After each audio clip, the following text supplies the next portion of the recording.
Él es psicólogo clínico y supervisor acreditado por la Sociedad Chilena de Psicología Clínica, doctor en Ingeniería, profesor de la Universidad Academia de Humanismo Cristiano, director académico y profesor del Instituto Chileno de Análisis Existencial, y nos va a compartir ahora la conferencia Logoterapia y Análisis Existencial con la pregunta ¿Un mismo paradigma?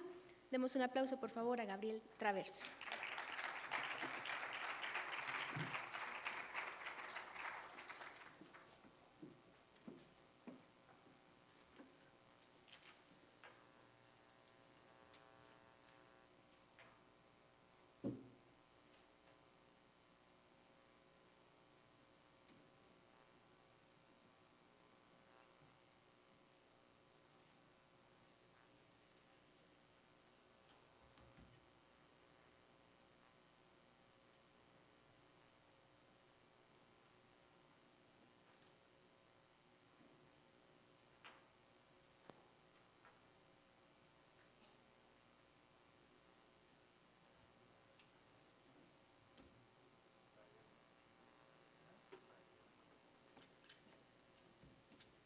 Aprovechamos estos pequeños minutos para recordarles que mañana tenemos la cena para celebrar con Alfred y nuestros invitados internacionales en la realización de este primer Congreso Mexicano de Análisis Existencial, Sinaloa 219, a partir de las 20:30 horas, y continúan abiertas las inscripciones para los talleres de mañana, manejo e interpretación de la escala existencial, viviendo las motivaciones fundamentales, 11:30 de la mañana, y a las 15 horas, manejo e interpretación del test sobre las motivaciones fundamentales de la existencia y experiencias de grupo desde el análisis existencial.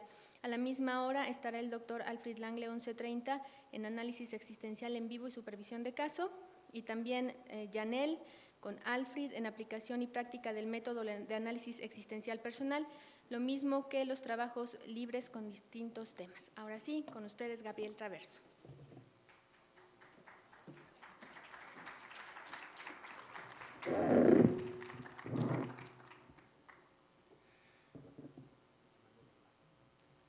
Bueno, muchas gracias. Agradezco la oportunidad y un gusto estar acá, en este hermoso país, muy cercano emocionalmente a Chile. Tenemos distancia larga, pero nos sentimos muy cercanos a México. ¿Sí? La música, el cine. Ayer conversábamos, le explicábamos a Alfred quién es Cantinflas. ¿Sí? Así que es un gusto estar acá. Bueno, la verdad está muy grande, logoterapia y análisis existencial, pero voy a hablar muy poco o casi nada de eso. Más bien voy a referirme, para dejar una inquietud, una reflexión para la mesa redonda que tenemos después, hablar un poco más elementos de lo que constituye un paradigma científico, un metaparadigma, para que así nos facilita y después reflexionemos. Personalmente, yo no tengo una formación en la logoterapia tradicional, por lo tanto no puedo hablar con propiedad mucho sobre Frankl, por lo tanto no voy a responder la pregunta esta, sino que más bien voy a acentuarla para que quede claro que es una inquietud y entre todos podamos responderla, y cada uno hará sus propias reflexiones en la medida en que tomemos elementos sobre lo que constituye un paradigma. Muchas veces nuestro hacer no pensamos mucho, no tomamos mucho el autodistanciamiento, ¿no? Ya que se habló de ese tema, autodistanciamiento, para ver desde dónde hablamos, qué hablamos, cómo vemos las cosas, ¿no? Entonces le vamos a pedir prestado un poco a la filosofía algunos elementos y a los filósofos de la ciencia. Bueno,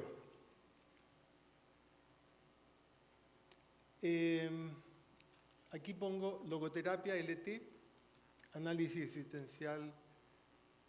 Alfred lo llama moderno. Después de la presentación me voy a animar a llamarlo más bien postmoderno.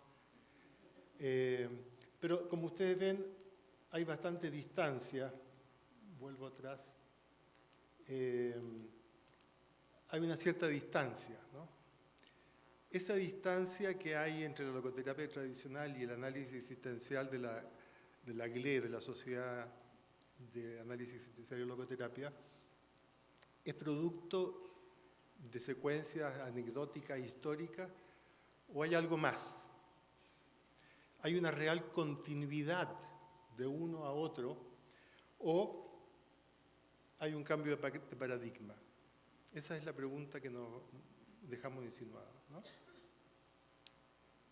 Y uno puede pensar que eso puede ser una pregunta o una inquietud retórica, pero pienso que no. Pienso que es importante prácticamente. Porque como vamos a ver, si hay una continuidad, es posible la integración, el diálogo, etcétera, etcétera. Si hay un salto paradigmático, eso se complica.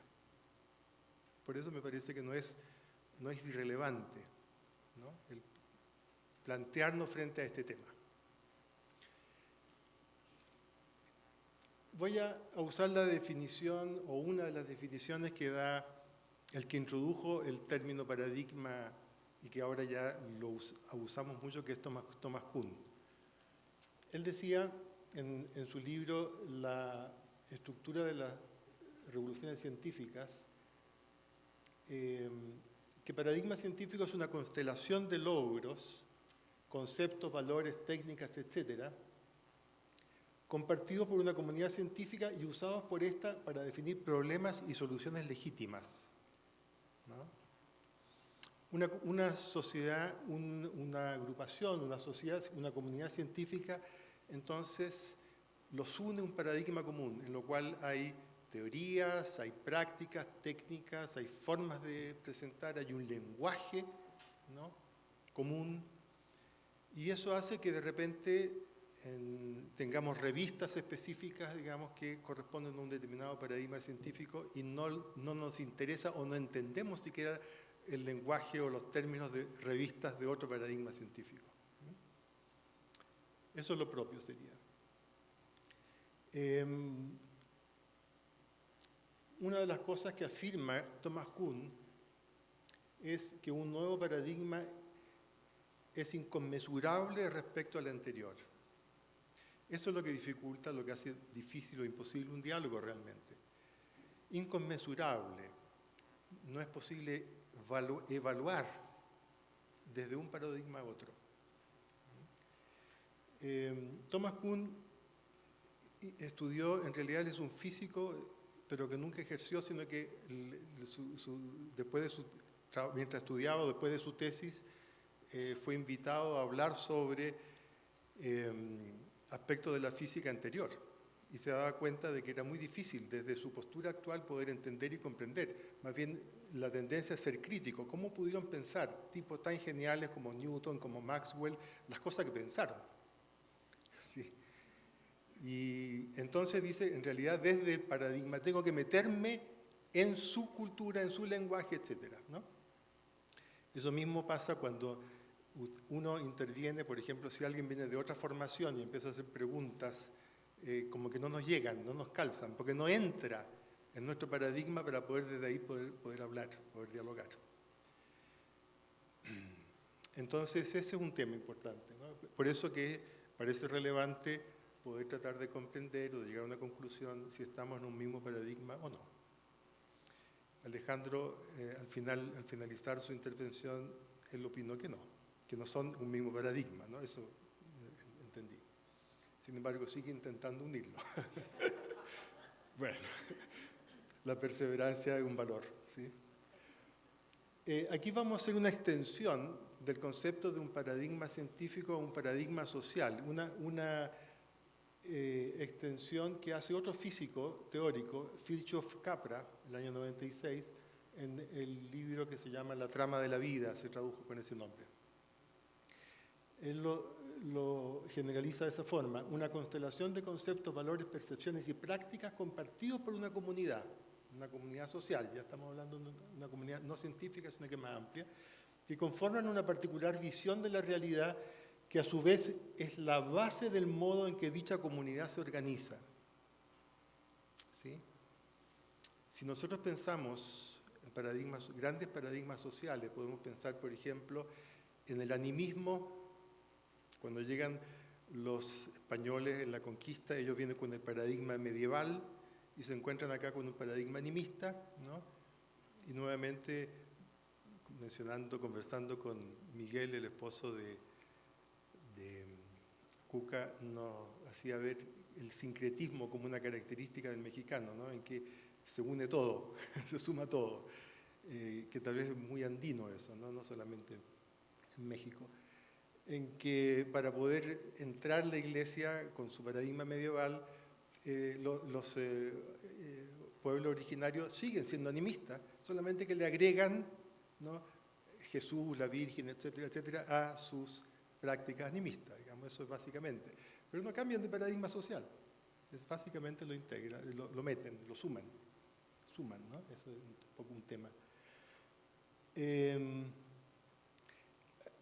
Aquí voy a referirme a un paradigma social tal vez como un metaparadigma en el cual los paradigmas científicos también se ubican. Dentro de un mismo paradigma social hay muchos paradigmas científicos, pero también hay saltos. Cuando hay un paradigma social distinto, se hace aún más difícil la comprensión. Por ejemplo, el caso que motivó principalmente a Thomas Kuhn a escribir su libro fue el salto que hubo desde la física tradicional a la física cuántica principalmente, ¿no? En que ahí hay un salto, y él, digamos, lo clasifica, de ahí el título del libro, una revolución científica. No es una evolución, es una revolución. Y la física cuántica entra mucho más en un paradigma postmoderno, donde es fenomenológica, ya no está en el método científico tradicional, ya no son el todo no son la suma de las partes, etc. No está en un modelo fragmentario. Todas esas son características que agrupan muchos paradigmas científicos en cada momento, ¿no? Por eso que es interesante hacer la distinción entre un paradigma social o un metaparadigma como el modernista versus lo que se llama posmoderno. No un bonito nombre porque es post algo, digamos, pero algunos lo llaman el paradigma ecológico, paradigma holográfico, yo prefiero holonómico, en el sentido de que hay una visión de totalidad y no de partes, ¿no? El modernismo básicamente es fragmentario, busca comprender la realidad, explicarse la realidad más que comprenderla, fragmentándola, ¿no? Y de ahí trata de explicarse el todo sumando todos esos fragmentos que juntó. Bueno. Aquí vamos a hablar de algunos de estos, por ejemplo, hablo también de metaparadigmas porque hay muchos paradigmas científicos explicativos en la psicoterapia o en la psicología y también muchos que son comprensivos de distintos paradigmas científicos. Por eso uso el término metaparadigma también. Lo explicativo es básicamente dentro de la línea cartesiana, ¿no? Dentro de la línea modernista. El paradigma modernista como paradigma social básicamente está marcado por Descartes, ¿no es cierto? Entonces hablamos de un paradigma cartesiano también a veces. Lo comprensivo, como yo diría un gran pensador multifacético que sintetizó bien este tipo de paradigma, fue el antropólogo, biólogo, etcétera, Gregory Bateson, al cual voy a hacer referencia un poco más adelante. Lo explicativo, bueno, algo se habló en la mañana, Alfred mencionó, digamos, me parece, creo que no sé si se habló de diferencia entre el explicar algo, ¿no?, como una forma, la explicación siempre es causal, ¿no? El por qué esto funciona así, buscamos una causa, ¿no? Y las leyes causales son conocidas, partimos de la base de que hay el efecto es proporcional a la intensidad de la causa, la causa siempre es externa a donde se produce el efecto, todas esas son leyes causales, ¿no? Y la explicación acude a ese tipo de leyes causales. La comprensión, en cambio, es distinta, ¿no? Los paradigmas comprensivos normalmente son fenomenológicos, digamos, donde la fenomenología, en última instancia llega a la comprensión. Y lo que se busca y se incluye, la explicación siempre se tiene que dar desde afuera. Un investigador explicativo no puede estar involucrado en aquello que busca explicar, ¿no? Lo mira desde afuera. En cambio, la comprensión desde afuera no lo puedo comprender. Un marciano no puede observar a los terrícolas y entendería menos que nosotros los terrícolas de lo que nos pasa, ¿no es cierto? Comprender implica incluirse. Yo estoy comprendido en lo que comprendo, ¿no? De alguna forma. Aquí otro tipo de clasificación que tiene que ver más bien con dónde ubicamos el fenómeno psicológico que queremos explicar, que queremos comprender o explicar. Hay paradigmas intrapsíquicos o individuales, digamos. Pongo individuales porque hay algunos que son intraorganísmicos. Yo tengo una formación en terapia Gestalt previa al análisis existencial, y entre los gestaltistas se dividen algunos que son intraorganísmicos, es decir, que hablan de que los fenómenos psicológicos y la forma de hacer terapia está en el organismo como una suma de psique y soma, digamos. Y están los existenciales, que vendrían en este segundo tipo que son inseparables. Yo no puedo comprender el proceso psicológico si no lo veo en la situación concreta en que se da, ¿no? Siempre estoy fuera, y eso para mí también es existencial, como lo define como un Dasein, como un estar en el mundo. No está en mí el problema, sino que se da en un entre, ¿no? También el entre, el concepto de Buber también que lo usa, ¿no? Martin Buber, él hablaba de la Zwischenheit. Zwischenheit podría traducirse como la intereidad, la propiedad de ser entre, de estar entre. Eso es propio de este paradigma de campo o interpersonal o existencial. Alfred le gusta hablar de un paradigma interpersonal, lo he escuchado hablar para referirse al análisis existencial. O sea, el análisis existencial por lo menos se ubicaría ahí. Y finalmente los sistémicos que ven más bien al individuo como un nódulo en una trama relacional. Por lo tanto, lo que está en el individuo, eso no es tema tanto, sino que es la pauta relacional. Eso a grandes rasgos. Aquí hay otra forma de clasificar, que sería aquellos que ponen el foco en el objeto, al revés.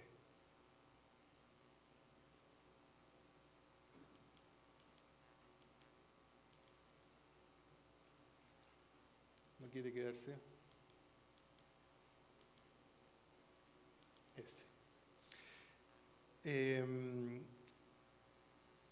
Sustancial. Voy a usar ese término sustancial porque después voy a mostrar un esquema usando el lenguaje que le escuché a nuestro amigo Spinoza.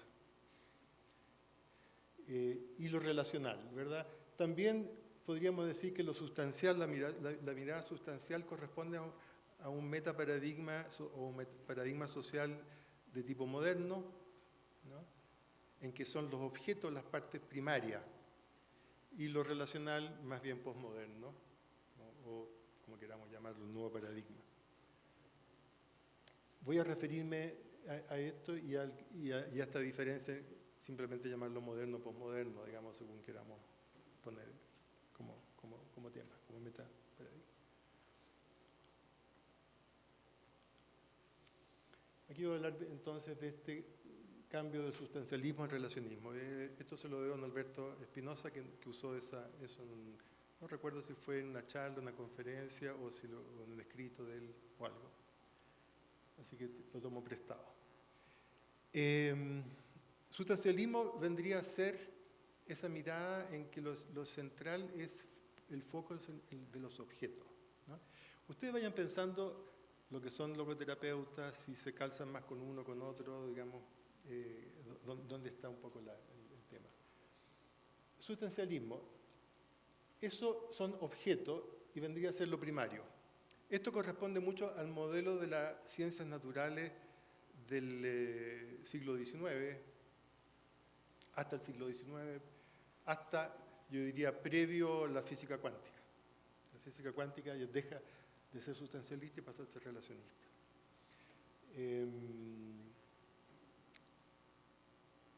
¿Sí? Claramente las miradas tradicionales de la psicología calzan dentro de este modelo, ¿no es cierto? En tanto que las relaciones, que son lo que dibujé ahora ahí, pasan a ser secundarias. Es decir, aquí Dilthey, por ejemplo, se refería a esto cuando en su introducción a las ciencias del espíritu, él hacía referencia a esta distinción. Él decía que la psicología explicativa copia en el modelo de las ciencias naturales, porque dice ahí las partes son lo fundamental y por lo tanto las construyen hipótesis, y la hipótesis se refiere a las relaciones, y después se comprueban, etcétera, etcétera. Y decía, la diferencia está en que en las ciencias naturales, como el lenguaje es matemático, finalmente las hipótesis se comprueban o se rechazan. En las ciencias del espíritu, decía, eso nunca se llega a eso.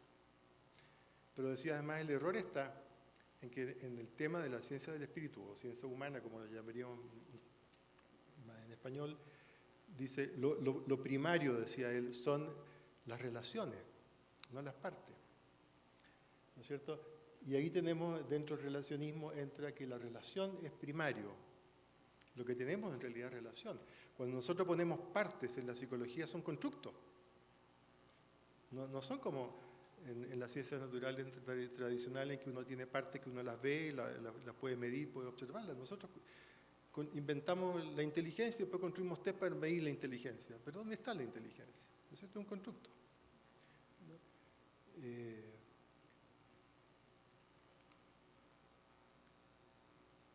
Y las relaciones, en cambio, es decir, y las partes, en cambio, son secundarias. Y secundarias significa que incluso pueden ser aparentes.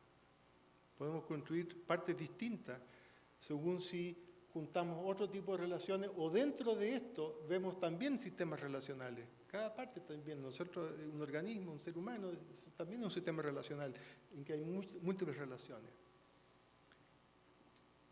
Por lo tanto, también las partes pueden ser aparente ilusión, ¿no? Entonces, es otra forma de construir significado, otra forma de mirar, otra forma de ver. Son mundos distintos, ¿no es cierto? Evidentemente que entre un sustancialista y un relacionista hay poco diálogo. No hay posibilidad de diálogo, de conversar, porque cada uno reduce su sistema a su forma de construir significado, de ver el mundo.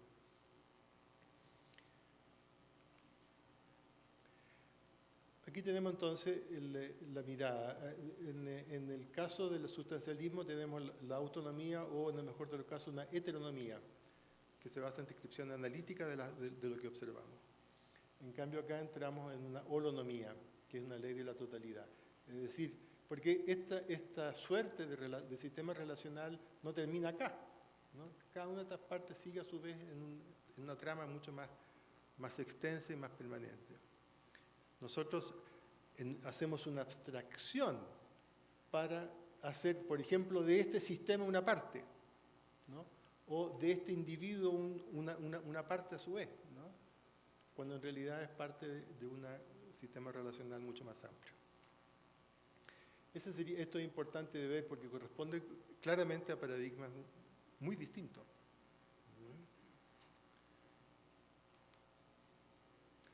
Aquí voy a ir pasando relativamente rápido para hacer distinciones que a lo mejor son obvias para muchos de ustedes, digamos, entre dos visiones del mundo.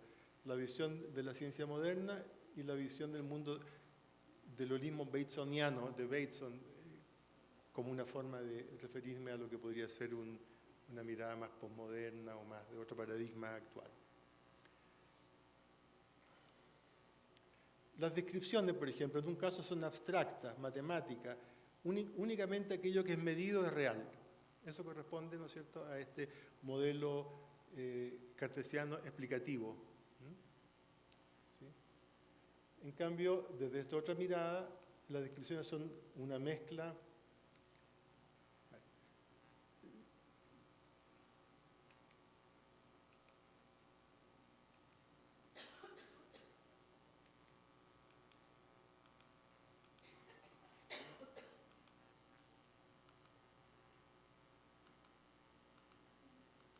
mostrarme todo de nuevo.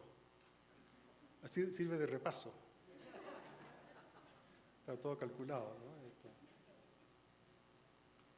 Bueno.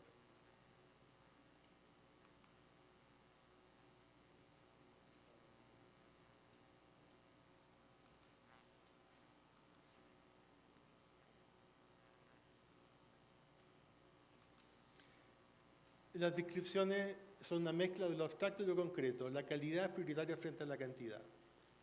Por eso mismo, digamos, en este modelo aparece la metodología cualitativa versus las metodologías cuantitativas que son propias de esta otra visión, ¿no? Eso.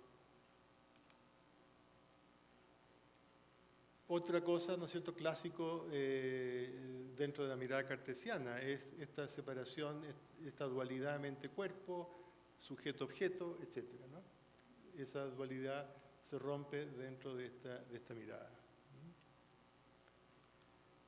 El tiempo es lineal, una progresión infinita, etcétera, etcétera. Aquí aparece una circularidad y que no es posible maximizar variables individuales del sistema. En un caso podemos llegar a conocer toda la realidad. Esa es la soberbia que existió y que todavía existe entre los que están en el paradigma moderno, de que todo finalmente el ser humano se puede alcanzar. Un gran físico que era Sir Lord Rayleigh le decía a fines del siglo XIX, mediados del siglo XIX, a los jóvenes estudiantes: miren, no estudien física porque solamente queda medir. Tenemos toda la teoría, tenemos todos los conocimientos, todas las leyes, y solamente falta medir. Si ustedes llegan a medir la posición y la velocidad de cada partícula del universo, podemos saber lo que va a ocurrir de aquí hasta lo infinito. ¿Sí? Esas son las leyes de la física clásica. La física cuántica, en cambio, nos dice eso no es posible, ¿no? Hay una incertidumbre continua entre las variables de la física cuántica, ¿no? Lo cual deja espacio a la libertad. No existe la libertad en un modelo cartesiano, no hay libertad. Por eso le va tan bien con ese modelo al conductismo, ¿verdad?, donde la libertad no existe. Skinner decía: yo puedo hacer que cualquier persona haga lo que yo quiera y decida, ¿no? No tiene libertad. Todo es condicionante. Eso claramente no le gustaba a Franklin, ¿no? Tengo entendido. Bueno.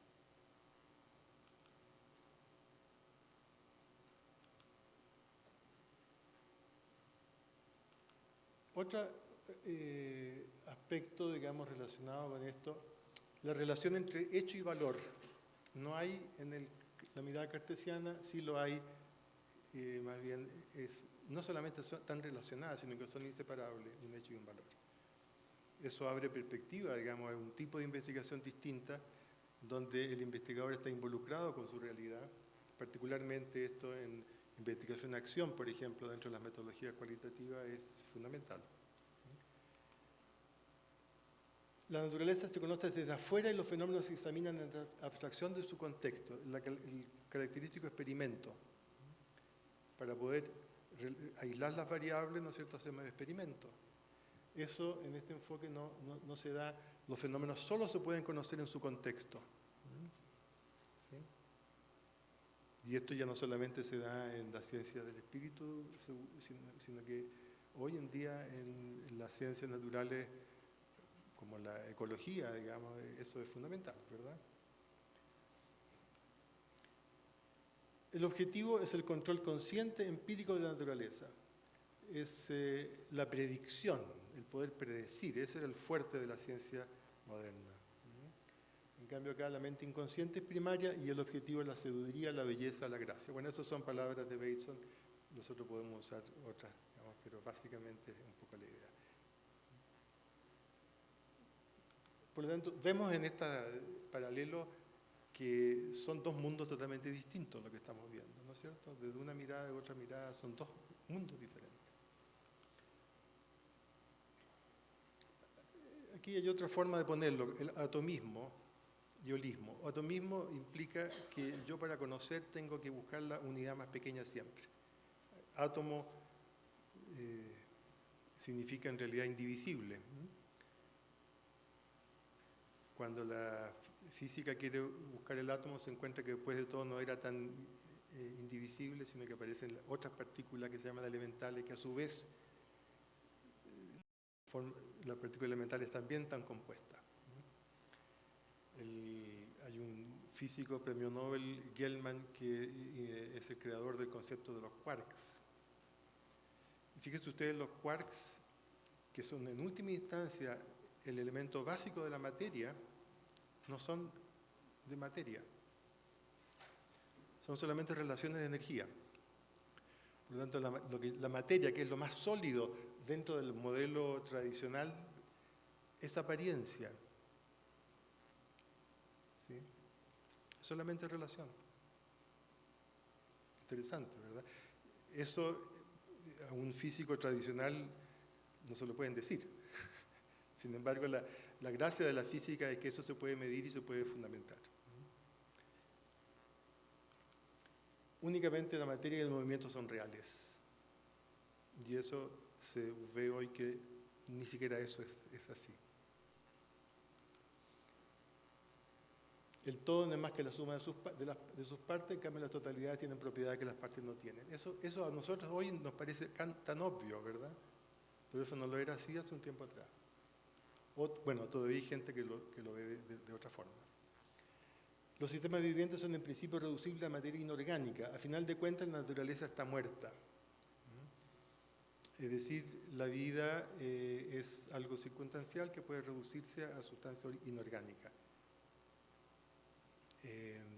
Un ícono, un símbolo del modernismo suele ser generalmente una máquina, el reloj suizo, ¿no? El reloj suizo con su engranaje suele ser un símbolo del modernismo, digamos, ¿no? Bueno.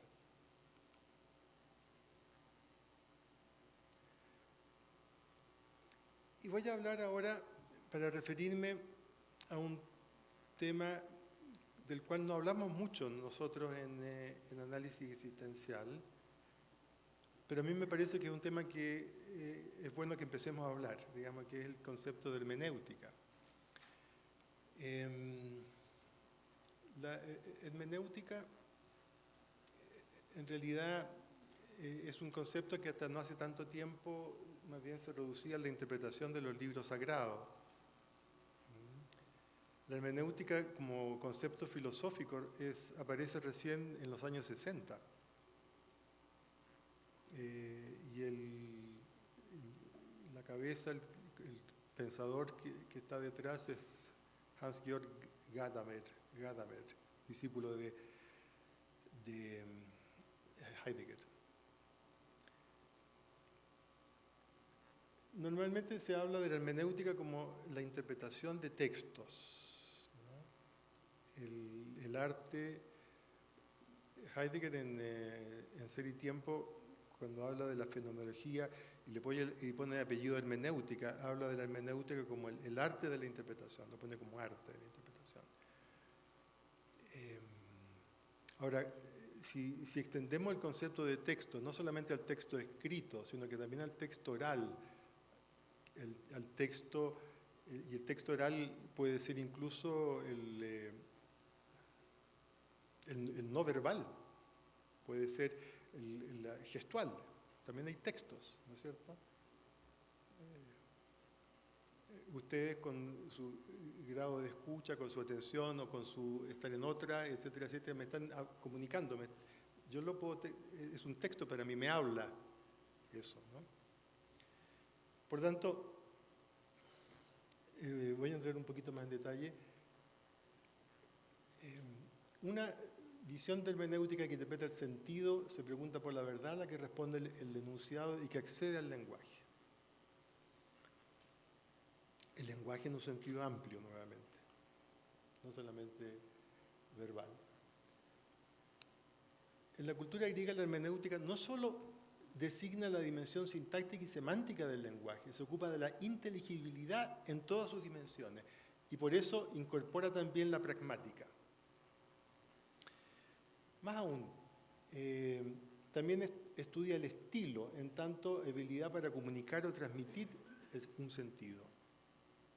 ¿Sí? Por lo tanto, también entra la estética, ¿sí?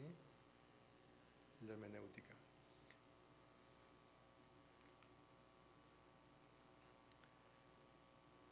En definitiva, se trata de un término con el cual nos preguntamos por el proceso de la significación. Nos preguntamos por el proceso de la significación. No solamente con el significado que otorgamos, sino que en el proceso por el cual construimos significado y llegamos a los significados que llegamos.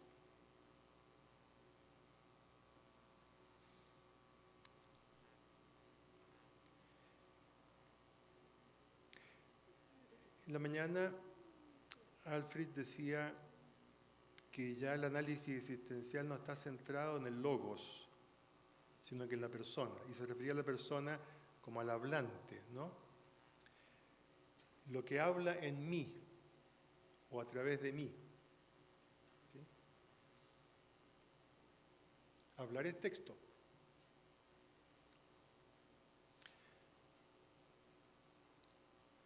Por lo tanto, cuando hablamos, cuando la persona habla en mí, está transmitiendo significado permanentemente. Significado es mucho más amplio que sentido. Evidentemente, cualquier sentido implica un significado, pero no todo significado está relacionado con sentido.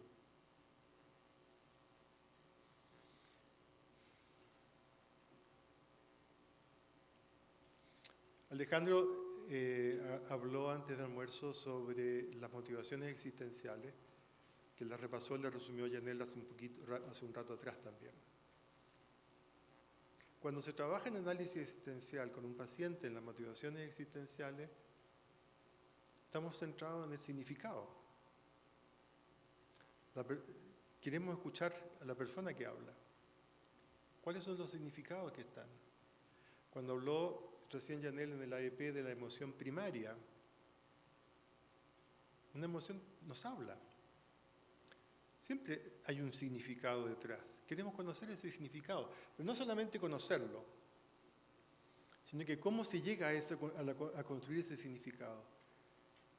Si bien nos decía que la AEP se trabaja en situaciones concretas, ¿no? Porque la fenomenología siempre trabaja con situación concreta, no es generalizable. Sin embargo, ese modo de construir significado en esa situación concreta probablemente se repite en muchas situaciones similares. Si seguimos el proceso, si comprendemos lo que está detrás. Ese es el ámbito de la hermenéutica.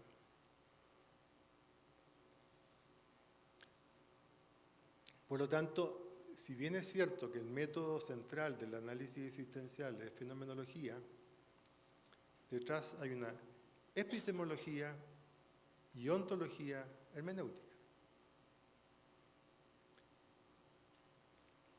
Dilthey es un hermenéutico que está centrado en una epistemología y que con Heidegger eso se convierte en una ontología. Heidegger saca la ontología de la metafísica. Hasta Heidegger, los filósofos metafísicos eran los filósofos ontológicos, eran metafísicos. Por eso durante un tiempo en que la metafísica era una mala palabra, se dejó de lado la ontología, digamos, ¿no? La recupera Heidegger con una ontología fenomenológica no hermenéutica.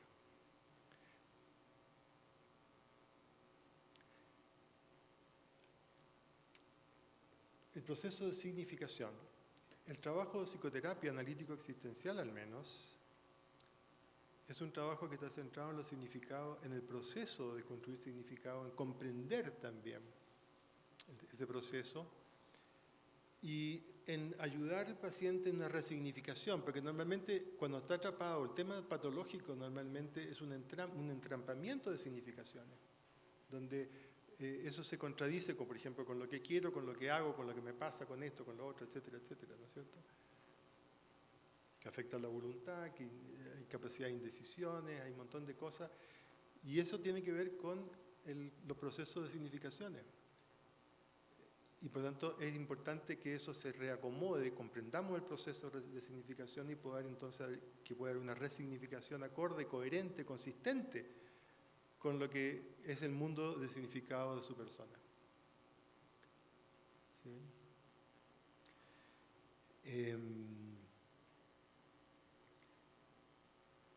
Aquí puse también algo que es propio de la hermenéutica, que es la continuidad con nuestro pasado.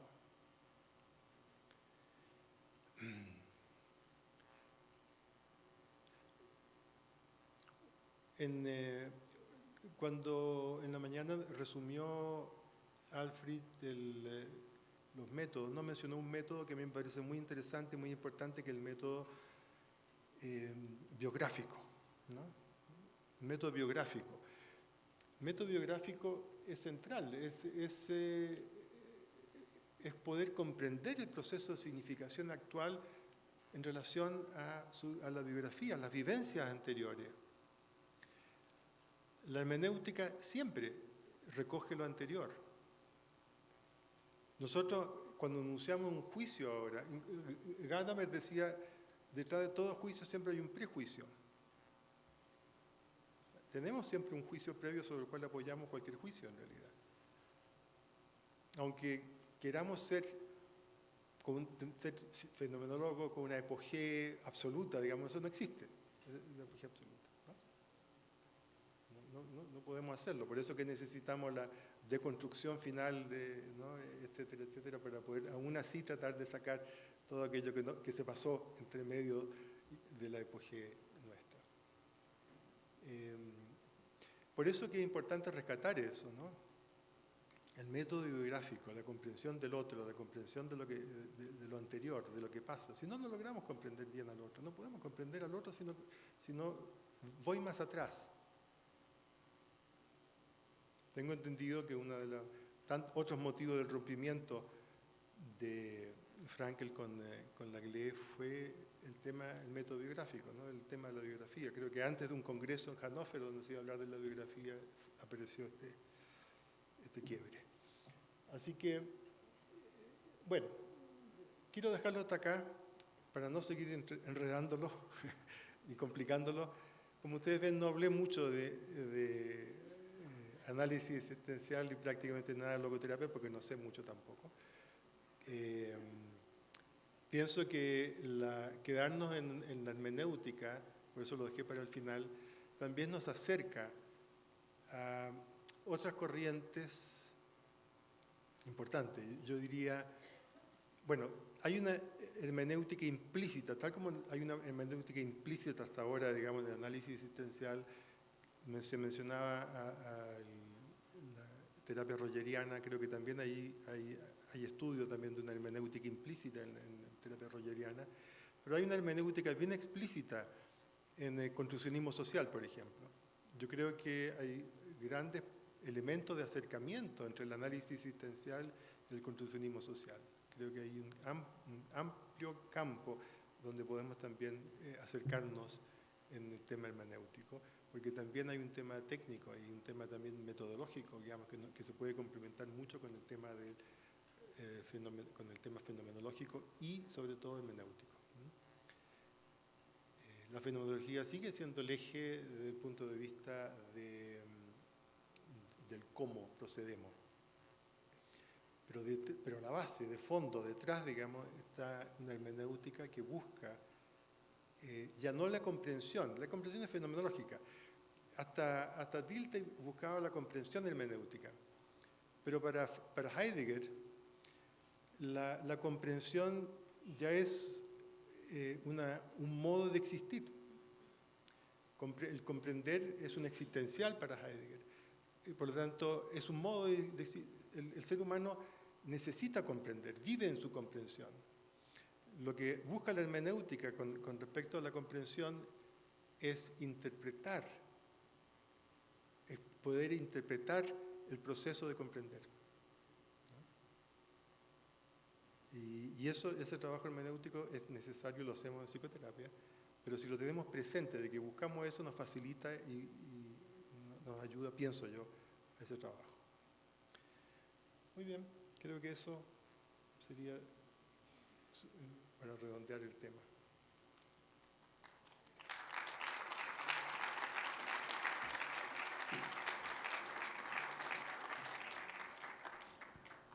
Estamos listos para la sesión de preguntas. Si alguno quisiera realizar alguna?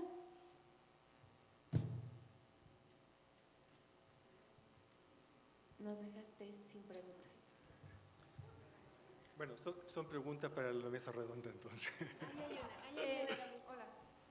En cuanto estoy entendiendo entonces que la hermenéutica es ir a la profundidad y encontrar el significado de la conducta en sí, ¿no? O sea, el origen.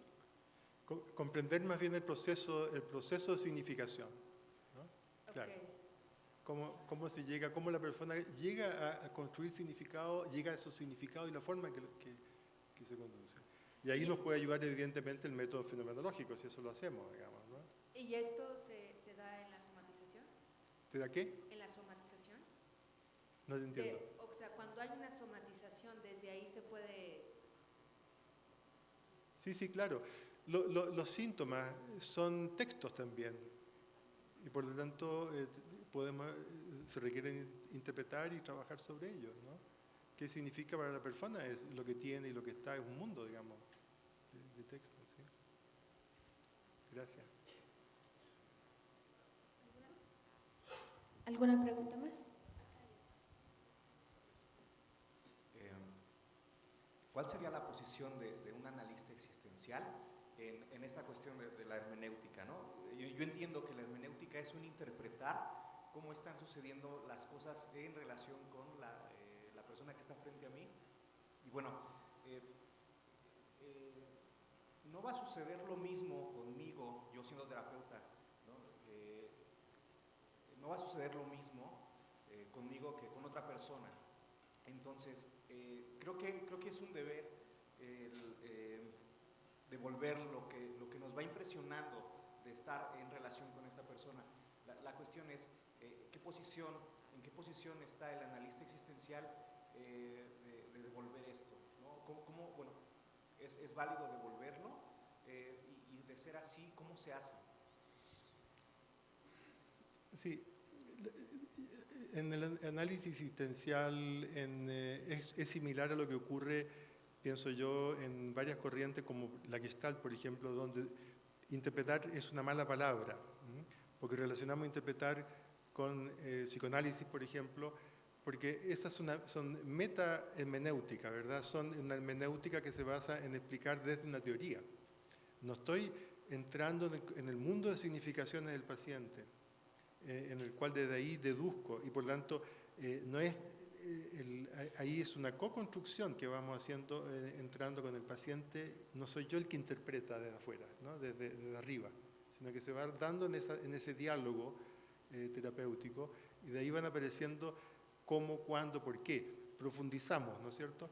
No nos quedamos en el fenómeno, que viene a ser la fenomenología descriptiva, que se queda en el fenómeno mismo, sino que vamos en profundidad a lo que es la fenomenología hermenéutica, que busca comprender, que emerja lo que está detrás del fenómeno, la esencia que se expresa en el fenómeno. Expresión siempre es fenómeno, pero lo que no es lo que expresa el paciente donde está realmente las verdaderas significaciones.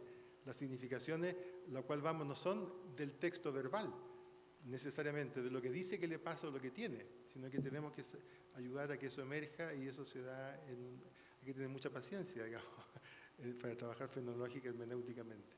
Sí. Pero no sé si a dónde iba la pregunta. Sí, en cuanto al inicio hablaba sobre la comprensión que implica uno involucrarse, ¿no? Sí. No va a ser lo mismo no sé, voy a interpelar a dos personas que están aquí, como tratando de que me ayuden un poco en este ejemplo, ¿no? No va a ser lo mismo yo estar, por ejemplo, en proceso terapéutico con Enrique, por ejemplo, ¿no? Que con Cuca Valero, ¿no? Y eso es algo como muy, es evidente, o sea, no voy a ser el mismo en ambos. La cuestión es cómo yo siento que debo devolverle un poco de eso a la persona, ¿no? No sé cómo se trabaja en el análisis existencial esta comprensión, entendiendo que yo también me estoy incluyendo en que lo que está emergiendo de la persona también lo provoco yo.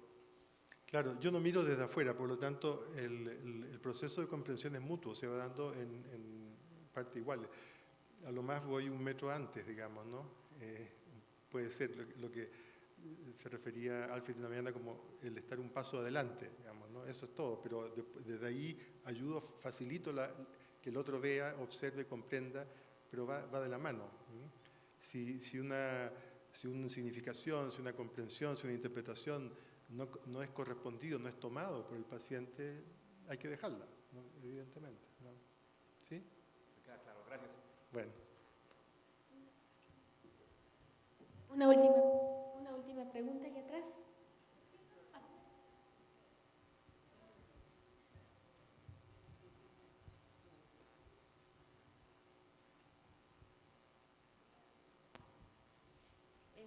Entiendo entonces que trabajamos con la comunicación no verbal. El paciente puede decir que se siente bien, pero demuestra lo contrario. Entonces nosotros vamos a generar un análisis de esto. Sí, digamos cuando yo noto que hay algo ambiguo, que hay algo que me dice verbalmente algo, pero corporalmente o gestualmente me dice otra cosa, normalmente la significación más real es la que transmite no verbalmente. Pero lo que me interesa es que eso surja y por lo tanto pregunto, noto tal cosa, algo no me calza o lo que sea, la forma en que yo me puedo ir acercando para que la persona se pueda contactar con eso, ¿no? O al revés, por ejemplo, una persona puede estar muy lejana de su sentimiento y habla de algo terrible que a mí me conmueve, pero la persona me habla totalmente sin ninguna conexión con eso. Eso obviamente me está comunicando algo que necesito comprender, ¿no? ¿Es una protección o es algo distinto que lo que hay? Necesito que emerja eso, ¿no? O a la inversa, digamos, si de repente alguien se emociona, profundizo en eso para ver qué es lo que está, porque no lo comprendí. Yo necesito también comprender qué le pasa y en qué está el otro, ¿no? Gracias.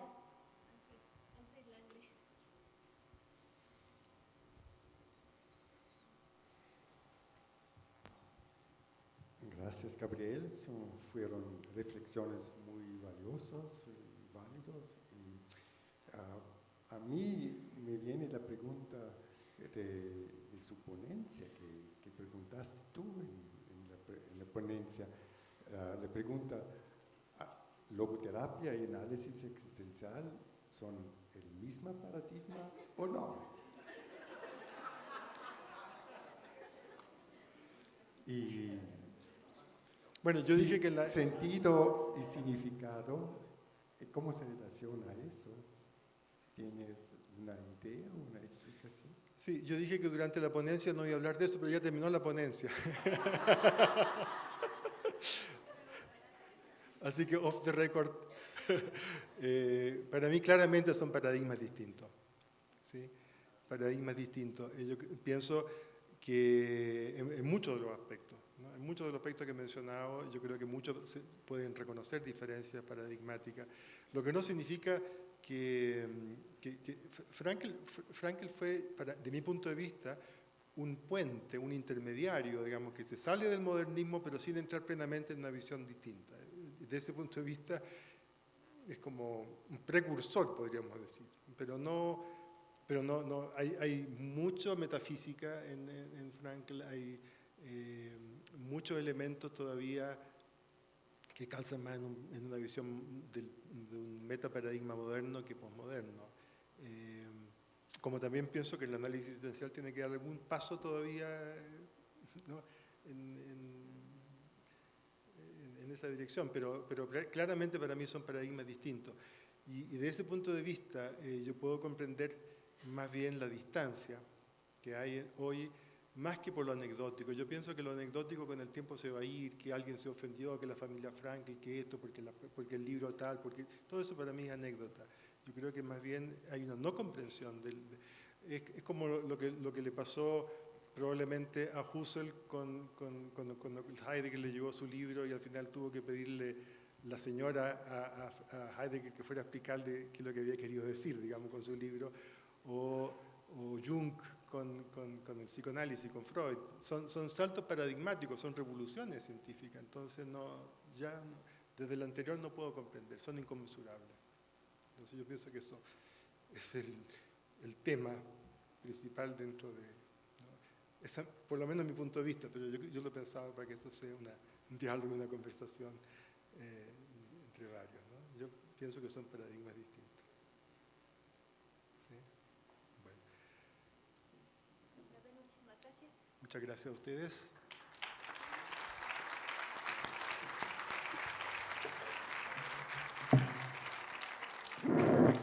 Muchas gracias a Gabriel Traverso. Hacemos una pausa de 10 minutos y los esperamos para nuestra mesa redonda.